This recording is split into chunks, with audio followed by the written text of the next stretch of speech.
जो उनका प्रयास स्तुत्य है।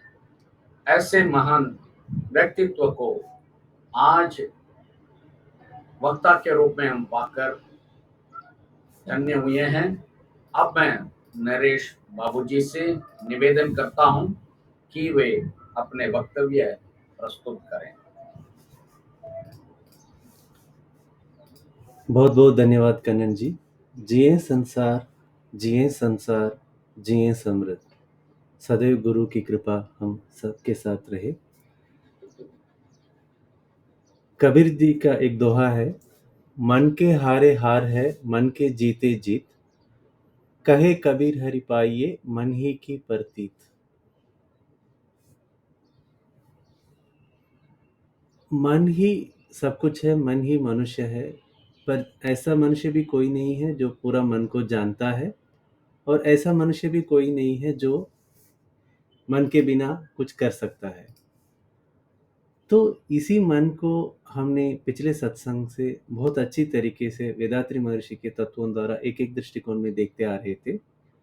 प्राची जी ने शुरुआत किया था, फिर कन्नन जी, जयंती जी, सरवणन जी, अर्चना जी, सब हर एक दृष्टिकोण में इस मन को हम हर एक हफ्ते विचार करते आए थे। तो उसी श्रृंखला में आगे लेते हुए मैं आज कुछ समय स्वामी जी के तत्वों को, ये क्या है, कैसे हम अपनी तरह से जीवन जी सकते हैं, और उसके लिए क्या प्रकृति हमें साथ देगा, क्या भगवंत हमें साथ देगा, उसी के बारे में थोड़ा हम सोचते हैं। जब भी अगर हम ये दोहा का सिर्फ मतलब समझते हैं, कैसे समझ में आता है, जैसे मन के हार हार, मन के हारे हार है, मन के जीते जीत। अर्थात जीवन में जय और पराजय केवल मन के भाव हैं।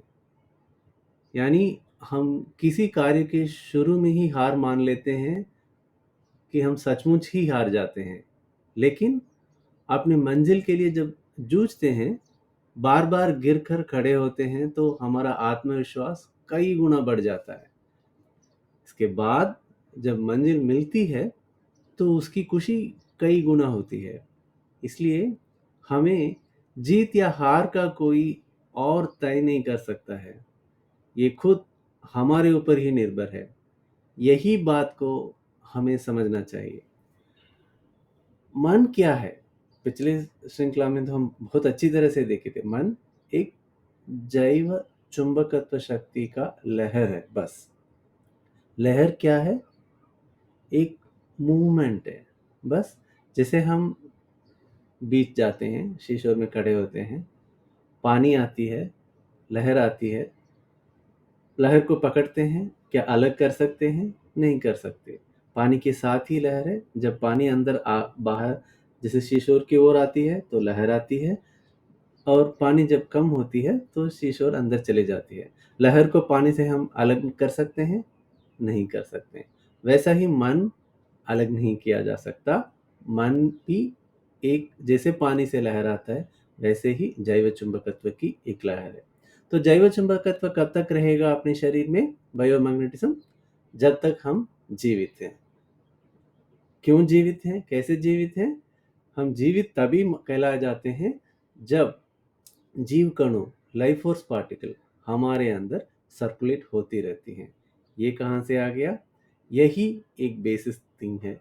क्योंकि अगर हम पूरी ब्रह्मांड को ले लें, उसके पहले क्या था करके ढूंढते जाएं, तो आदि, अनादि, ब्रह्म, परब्रह्म, किसी भी नाम से बोलते जाएं, या साइंस में ग्रेविटी ऐसा कहते जाएं, तो उसमें है क्या? कुछ भी नहीं है। वही हमारी साइंटिस्ट भी बोल रहे हैं, साइकोलॉजिस्ट भी बोल रहे हैं, पूर्वजों ने भी बोल रहे हैं, पर वही सब कुछ है। वो भी हम फिलॉसफी में मानते हैं। साइंस उसको पकड़ने की कोशिश कर रहा है, शायद कुछ दिनों में हो भी जाए। तो उसी का जो पहली बदलाव है, फर्स्ट ट्रांसफॉर्मेशन है, ये आपका एनर्जी पार्टिकल, या जो आकाश हम करके हम बताते हैं।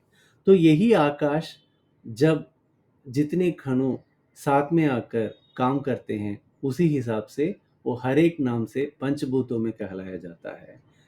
पृथ्वी, अप्पु, तेजु, वायु, आकाश, जो हम बार बार बोलते आ रहे हैं, उसी पंचभूतों की मिलावट ही पूरा ब्रह्मांड है, इसके अलावा और कुछ नहीं है। इस ब्रह्मांड में किसी भी चीज़ को हम ले लें, वो शायद एक भूत से बना हो या दो भूत से या पांचों भूतों से बनाया हुआ चीज़ है। जब ये पंचभूत बन गया, ब्रह्मांड बन गया, सूरज बन गया, चांद बन गया, भूमि बन गया, ऐसा बहुत सारी चीज़ें बन गई, तो उसके बाद ब्रह्म ने सोचा कि मेरे अंदर और क्या क्या शक्तियां हैं, चलो और देखते हैं। तब आपका पहला जीव का परिमाण हुआ। उस परिणाम को ही एवोल्यूशन या ट्रांसफॉर्मेशन या बदलाव, अब जो भी नाम से हम उसको समझना चाहते हैं, तो उधर ही पहला जीव जंतु का शुरुआत हुआ था, जब यही आकाश एक सर्कल के रूप में बन गया, एक सर्कुलेशन चालू हो गया, उसको लाइफ और सर्कुलेशन कहलाता था। और वो लाइफ और सर्कुलेशन की वजह से पहली बार एक जीव जंतु पैदा हुआ था। फिर उसके साथ रुका नहीं, और क्या, कहाँ से ये और चालू होता है? जब जीव जंतुओं में आपका जब चुंबकत्व शक्ति चलता रहता है, तो उसका पहला आपका जो महसूस होता है, वो आपका दबाव है ना? जो हम हर एक लोग समझ सकते हैं कि फर्स्ट सेंसरी अपना प्रेशर है करके। फिर क्या हुआ? वो एक-एक करके सूझना, एक-एक करके ढूँढना, एक-एक करके महसूस करना, ऐसा वो रिपीट होता रहा। तो देखते थे, हाँ, आ गया फर्स्ट सेंचुरी लिविंग बीइंग। फिर इसके बाद क्या करें? वो चाहता है कि मुझे मूव करना है, मैं एक जगह पे रहना नहीं चाहता हूँ। तो पेड़ को क्या हुआ? नीचे जो उसकी स्टेम्स हैं, वो रूट्स बढ़ते गए। कहाँ? वो ढूँढते गए कहाँ-कहाँ चलना है। तो फिर सेकेंडरी सेंस स्टार्ट हुआ, जो विथ मूविंग एबिलिटी के साथ, आपका टेस्ट सेंस के साथ। तो उसके साथ खत्म हुआ? नहीं। बोला नहीं नहीं, मुझे तो इसको स्मेल करने की आदत चाहिए, मुझे स्मेल करना पसंद है, मुझे स्मेल करने की एक एबिलिटी दो। भिन्न ने ब्रह्मांड से पूछा। Fraction demands totality supply. भिन्न जो पूछता है, ब्रह्मांड देते रहता है ना? तो दिया। क्या दिया? एक स्मेलिंग सेंस दिया। उसके साथ रुके थे? नहीं। फिर बहुत सारी जंतुएं आई, बहुत सारी डिफरेंट डिफरेंट एनिमल्स आई। तो उसके बाद नहीं नहीं, मुझे अभी देखने का भी एबिलिटी चाहिए, मुझे देखना है ये क्या है, कैसा लगता है, मुझे देखने में कैसे लगेगा। तो आपका फोर्थ सेंस आया, दृष्टि और आंख। उसके साथ रुके थे? नहीं। उसके बाद और चाहिए, नहीं नहीं, ये क्या क्या आवाज़ें सुनाता है, कैसे ये सुनने में आता है, तो मुझे वो चाहिए। जब वो पूछे, ब्रह्मांड ने दिया। क्या है? आपका fifth sensory organ which is ear, कान। तो कान से आप सुन पाए थे। उसके साथ रुके थे? नहीं। और चाहिए क्या? ये सबको मुझे जानना है, ये कहाँ से आया, क्यों ऐसा हो रहा है, इसके साथ मुझे और क्या क्या मैं कर सकता हूँ, इसको, इस रहस्य को मुझे समझना है। तो क्या हुआ? सिक्स सेंसरी ह्यूमन बीइंग हम पैदा हुए। पैदा होने से सब ज्ञान हमें मिल गया? नहीं। पहले तो हम भी बाकी किसी पशु प्राणी के जैसे ही घूम रहे थे, जो मिला खा रहे थे, जी रहे थे, मर रहे थे। फिर समझ में आया, अच्छा हमें ऐसा जीना है, ऐसे खाना है, ये खाने से स्वाद है, चलो ऐसा खाना क्यों बनाते हैं।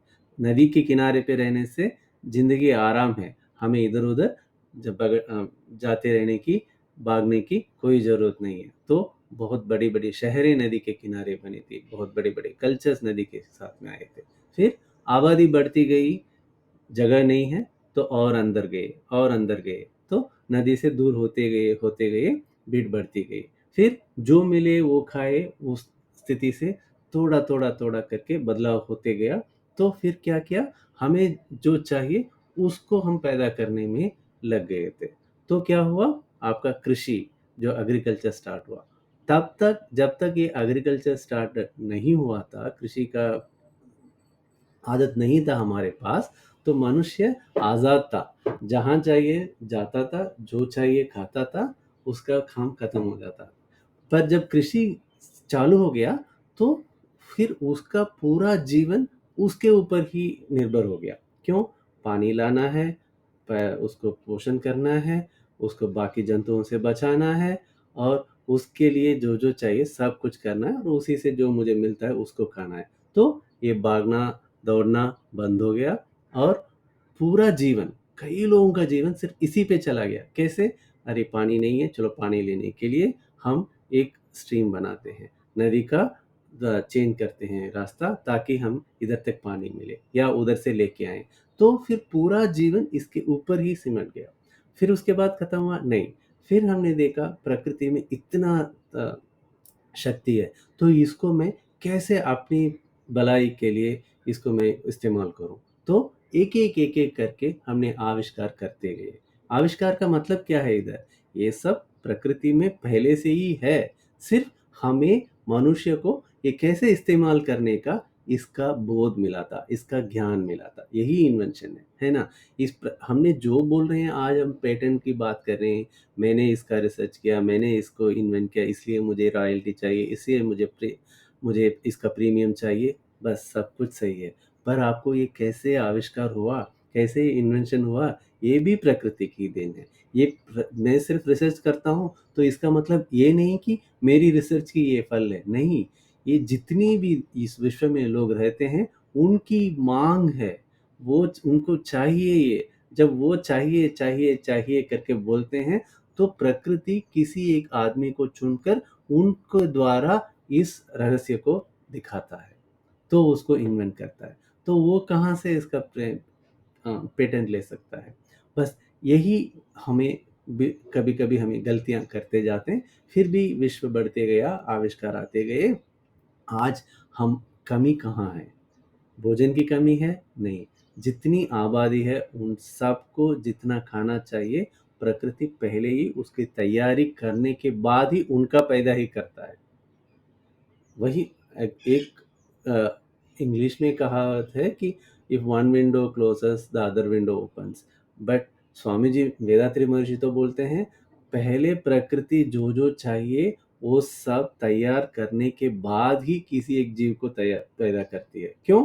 ताकि उसकी सभी जो मांगे हैं वो पूर्ति हो जाए। पर आज ऐसा होता है क्या? कई देशों में लोग खाने के लिए अभी भी मरते हैं। अभी भी रिपोर्ट्स ऐसे ही आती हैं, अफ्रीका के कई देशों में लोग रोज एक बार समय भी पूरा भोजन नहीं ले पा रहे हैं। ये किसकी कमी है? कमी हमारे अंदर है, मनुष्य के अंदर है। क्या है, क्यों है, वो भी हम ढूंढेंगे। उसके लिए भी स्वामी जी ने जवाब दे दिया था। क्या? जब एक सेंसरी से था, तो अपने आप को प्रकृति से जो मिलता है वो शक्ति को खाकर जी पाते थे। फिर सेकेंड सेंचुरी से 5 सेंचुरी तक जब हम आए थे, तब क्या करना पड़ा? बाकी जीव जंतुओं के निर्भर ही हमें जीना पड़ा। तो उनका आज़ादी छीन लेते थे, उनको दुख देते थे, उनको मार देते थे। तो जब हमने ये गलतियां की, उसका जवाब हमें अभी भुगतना पड़ रहा है। तो क्या हुआ? हमें वो जो एनिमल इम्प्रिंट्स है ना, वो हमारे अंदर आ गया। उस चक्कर में हम छीनना चालू किया बाकी लोगों से। तो उसी वजह से आज दुनिया में जितनी भी तकलीफें हो रही हैं ना, इस सब की मूल कारण वही है, जो हम बाकी से छीन कर खाने की आदत, जो हम मिटा नहीं सकते। क्यों? हमारा शरीर इसी श्रृंखला में आया है। ऐसा नहीं कि मनुष्य डायरेक्टली कहीं से कूद गया इस विश्व में, नहीं है। तो इसी से आया, तो इनका जो भी कर्म है उसको भी हमें भुगतना ही पड़ेगा। इस समुदाय में जितने लोग रहते हैं, और हर एक लोग एक दूसरे से कनेक्टेड ही हैं, निर्भर ही हैं। कोई आदमी अकेला कहीं भी नहीं रह सकता। तो ये समूह जो भी करता है, उस सब का परिणाम सबको मिलेगा, सबको भुगतना पड़ेगा, उससे हम भाग नहीं सकते। तो क्या हो जाता है इस तकलीफ में? तो हमें लोगों को समझाना पड़ेगा, जगाना पड़ेगा। यही कार्य विश्व समुदाय सेवा संघ कर रहा है। कैसे कर रहा है? लोगों को समझा रहा है, जागरूकता ला रहा है। भाई देखो, आप भी उसी ब्रह्म के अंग हो, आप भी उसी ब्रह्म के बदलाव हो। तो ये समझ लो, ये नहीं कि आप अकेले हो। तो इसके साथ रुको नहीं कि मैं ब्रह्म हूँ, हम ब्रह्मास्मि नहीं। ढूंढो बाकी लोगों से भी, क्योंकि आपके जो जीवन साथी हैं, आपके जो बच्चे हैं, आपके जो दोस्त हैं, आपके जो दुश्मन हैं, आपके जो आप जिसको दुश्मन मानते हैं, कोई दुश्मन आपका नहीं, सिर्फ आपकी ही मानना है। या आपकी जो कार्यालय में साथ काम कर रहे हैं, या आपके जो कॉम्पिटिटर हैं, सब कुछ वही ब्रह्म के बदलाव हैं। अगर आप अपने में ब्रह्म देख सकते हो, तो उनमें भी ब्रह्म देखने की आदत डालो, तो आप किसी को भी कभी भी हानि नहीं पहुंचाओगे, किसी को भी दुख नहीं दोगे। जब वो समझ में आ जाता है तो फिर हमें ये दुख दर्द इससे हम दूर जा सकते हैं। यही कार्य हम कर रहे हैं। हमें लगता होगा कि हम तो सिर्फ योगा सेंटर चला रहे हैं, सिर्फ हमने बॉडी के लिए या माइंड के लिए थोड़ा ध्यान सीख लिया और थोड़ा एक्सरसाइज कर लिया, तबीयत ठीक नहीं हुआ। नहीं, हमारा मकसद इससे बहुत बड़ा है। इसीलिए इस संस्था का नाम ही वेदात्री महर्षि ने क्या रखा था, विश्व समुदाय सेवा संघ। हम पूरे विश्व को इसी तरह समझाकर, जागरूकता लाकर हम खुशी-खुशी मनाने जीवन जीने की आदत को लेके आने वाले हैं। पर कहाँ दिक्कत है? हमें ये जागरूकता कभी मिट जाती है तो। क्यों? हमें ये स्कूल में पढ़ाया नहीं जाता है, हमें घर में बोला नहीं जाता है। जो समझे वो बाकी लोगों को समझाने में थोड़ा दूर हो गए थे। इसीलिए ये सब सच सबको पता है, फिर भी अपने जीवन में डेली हैबिट्स में लाने में भूल जाते हैं। अगर हम इसको समझ लेते हैं तो हमारा फ्लो ठीक बैठ जाता है। तो वापस मैं वही बोलता हूँ, हम जो हैं भिन्न हैं ब्रह्मांड के, ये प्रकृति के, इस प्रकृति के भिन्न हम हैं। तो हम भिन्न जो भी मांगता है पूर्णता देते रहता है। Fraction demands totality supplies. हम जो चाहते हैं मिलते जाएगा हमें, पर हमें क्या मिलना है वो हमें सोचना होगा। सोच रहे होंगे ये कोविड आया था, इतनी बड़ी डिस्टरबेंस हुई थी, डिसरप्शन हुए थे लोगों को जीने में, स्कूल जाने में, काम करने में, पर ये सब कहाँ से आया? सब हमारे पूर्व विचारों से ही आया है, पूर्व कार्यों से ही आया। बहुत लोग सोच रहे होंगे यार मुझे तो रोज ऑफिस जाना पड़ रहा है, घर पे बैठ के मैं ऑफिस का काम कर क्यों नहीं कर सकता, अगर हो गया तो कितना जिंदगी आराम होगा। इतने लोगों के विचार कहाँ, प्रकृति सुन लिया, चलो एक मौका मैं देता हूँ। ऐसे ही होता है। बोला यार मुझे तो रोज जाना, इधर उधर आना पड़ रहा है, 10 दिन बस घर पे ऐसे ही बैठे रहूं तो कितना अच्छा लगेगा। उसी का मतलब एक मौका दिया गया प्रकृति से। ऐसा ही हमें लगता होगा कि अरे हम चलो ऐसा ही अच्छा रहेगा, पर प्रकृति को कोई फर्क नहीं है कि आप उसको मानते हो नहीं मानते हो, आप प्रकृति की पूजा करते हो, भगवान की ये करते हो, नहीं। वो सिर्फ एक ही करता है क्या, आप जो सोचते हैं, जो काम करते हैं, उसका परिणाम आपको देते रहें। उसके अलावा और कुछ नहीं है। और तो इसकी वजह से क्या हुआ, हमने जो मांगा सब कुछ मिल गया। ये इतना ये कर रहा है ना, ये उतना कर रहा है ना, हम वो ऐसा होना चाहिए, ये ऐसा होना चाहिए। ऐसे कितनी बुरी विचार हमें जाने बिना हम उसके इन्फ्लुएंस में आ जाते हैं और हम भी ऐसा स्प्रेड करते रहते हैं। जब ये समझ में आ जाएगा कि नहीं नहीं भाई, ये सिर्फ विचार नहीं है, आपके अंदर एक बार एक विचार मन में आ गया तो उसके साथ वो रुकता नहीं है। वो विचार बार बार बार बार बार बार आपके मन में आता रहेगा, जब मौका पाने के लिए।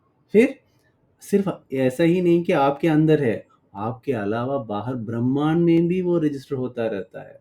और जब मौका मिलता है आपसे वो काम करवाता है या और किसी से करवाता है। और किसी से करवाने का मतलब क्या है, उसके मन में भी इसी तरह का रिफ्लेक्शन होती है, तो वो आके इम्प्लीमेंट कर देता है। हमें लग रहा होगा, एक छोटा सा उदाहरण देखिए, आप शायद गाड़ी में जा रहे हैं, आपको एक बड़ा ओवरटेक करके जा रहा है एक बाइक वाला, तो आपको लगता है अरे ये क्या ऐसा, मतलब कोई स्पीड कोई अनुशासन के बिना ऐसा जा रहा है, ये तो कभी एक दिन गिरेगा, एक दिन मरेगा, राइट? आपको लगता है कि चल यार मैं मेरे ऐसा ओवरटेक कर दिया, अगर मैंने थोड़ा धीरे किया होता या तेज किया होता तो अभी टक्कर हुआ होगा, मेरी गाड़ी को भी नुकसान हुआ होगा, उसको भी नुकसान हुआ होगा। ये आके आपने जोश में ऐसा बोल दिया, पर ये रुका नहीं रुका। जब आपने ये एक लहर, एक विचार ऐसा आपके मन से निकाल दिए, वो क्या हुआ, ब्रह्मांड में जाके रजिस्टर हो गया। और एक दिन ऐसा ही एक व्यवहार होगा, तब वो जाके गिरेगा, तब तक ये ऐसे ही झूमता रहेगा। और उसका परिणाम किसको मिलेगा, हमें मिलेगा। क्यों, हम जोश में एक गाली दिए थे उसको, एक कर्ज दिए थे, एक शाप दिए थे कि ऐसे ही मरेगा, ऐसे ही गिरेगा।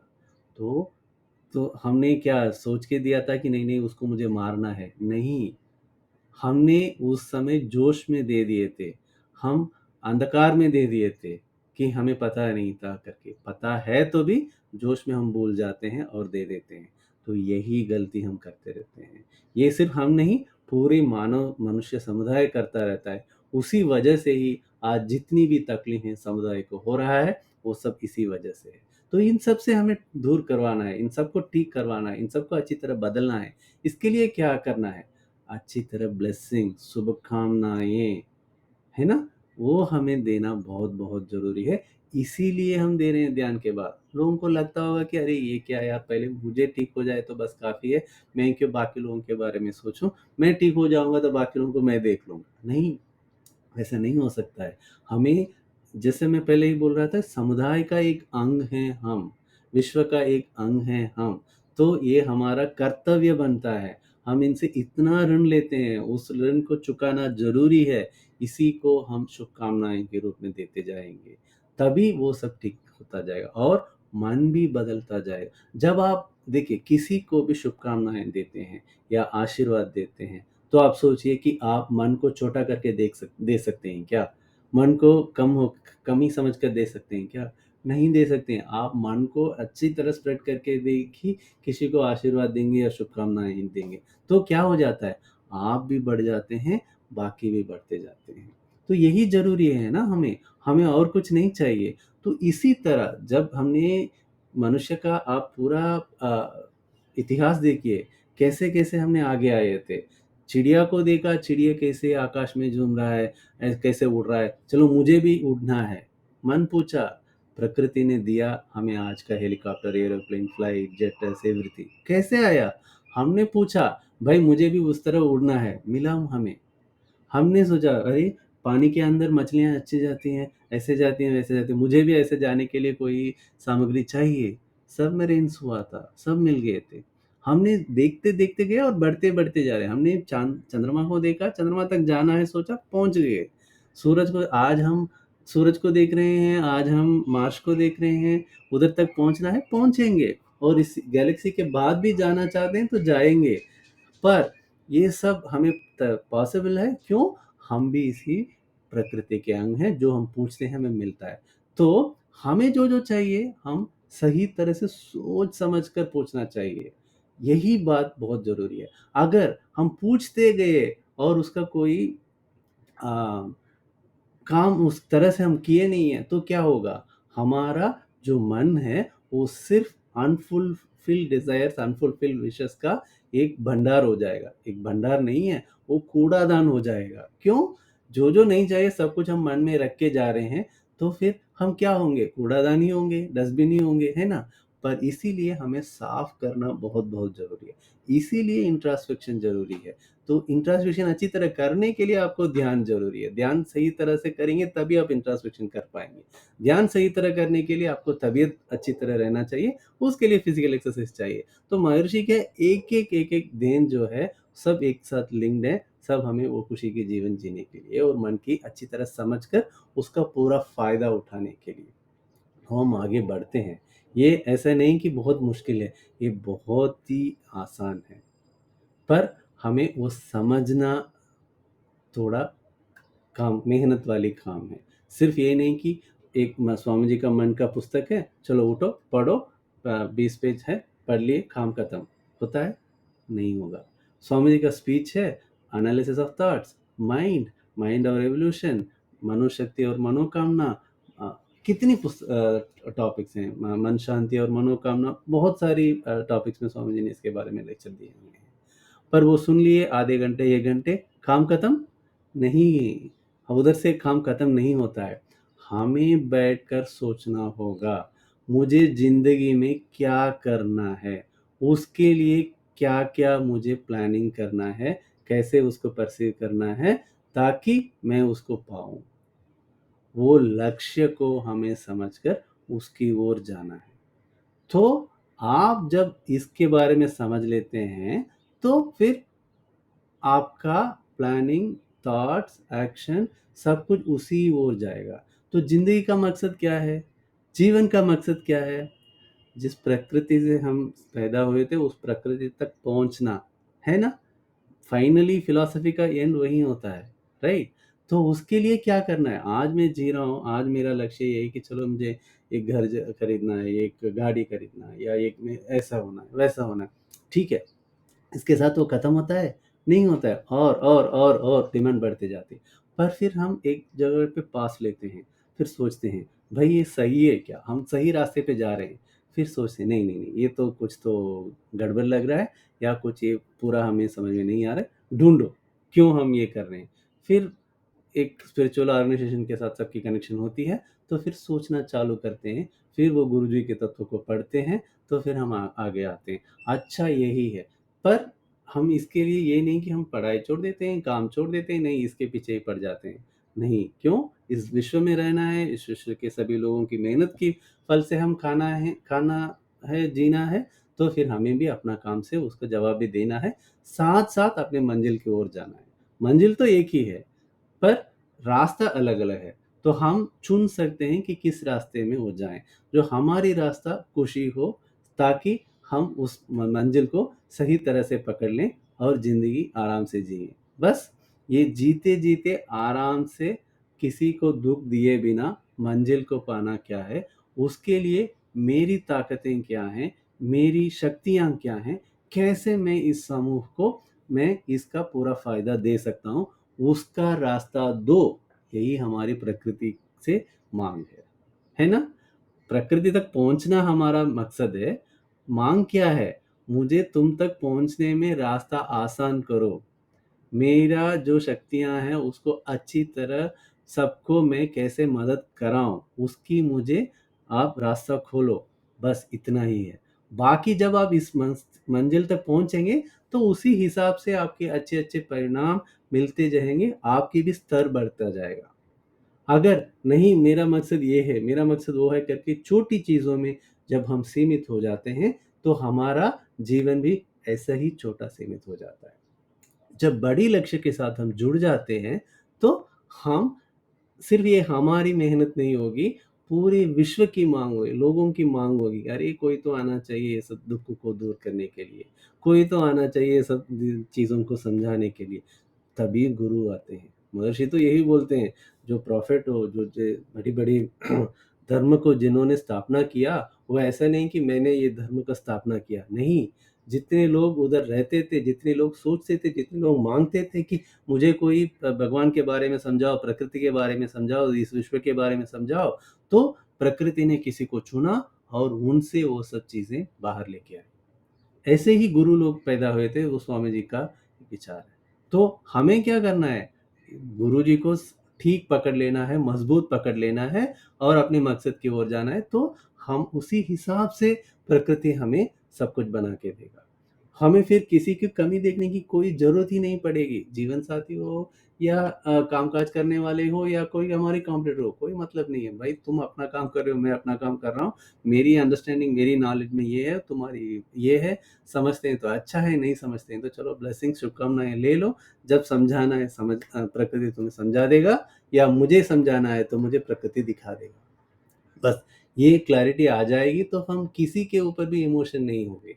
कोई भी हमें हिला नहीं सकता। उस स्थिति तक मन हमें लेके जाएगा। तो यही है मन के जीते जीत, है ना? हम जीत को मानते हैं। जीवन में जैसे बोला था, जय और पराजय सिर्फ़ मन के भाव हैं। ये जो हम काम करते आ रहे हैं उसका परिणाम ही अगले काम के लिए मोल बन जाता है। तो ये साइकिल कंटिन्यू होता रहेगा। तो हमें क्या जानना चाहिए? हमारा मकसद हमें जानना चाहिए, और उस मंजिल को पाने के लिए रास्ता कैसा चाहिए वो आप माँग लीजिएगा, बाकी सब प्रकृति देता जाएगा, उसी हिसाब से आप करते रहिए। और बीच में पॉज़ ले लीजिए और देखिए कि हाँ, मैं सही रास्ते पे आ रहा हूँ या मैं कुछ गलत कर रहा हूँ। और गलत कर रहा हूँ तो उसको ठीक करने के लिए क्या करना है वो कर लीजिए। ये सब सिखाने वाला चीज़ ही है हमारा मनोविकास कला, है ना? इसके साथ ही मैं इस विचार को इधर समाप्त करता हूँ। वापस एक बार आप सबको धन्यवाद। जिए संसार, जिए जिए संसार, जिए संसार, जिए सम्राट। வாழ்க வளமுடன்। जिये संसार, जिये संसार, जिये समृद्ध।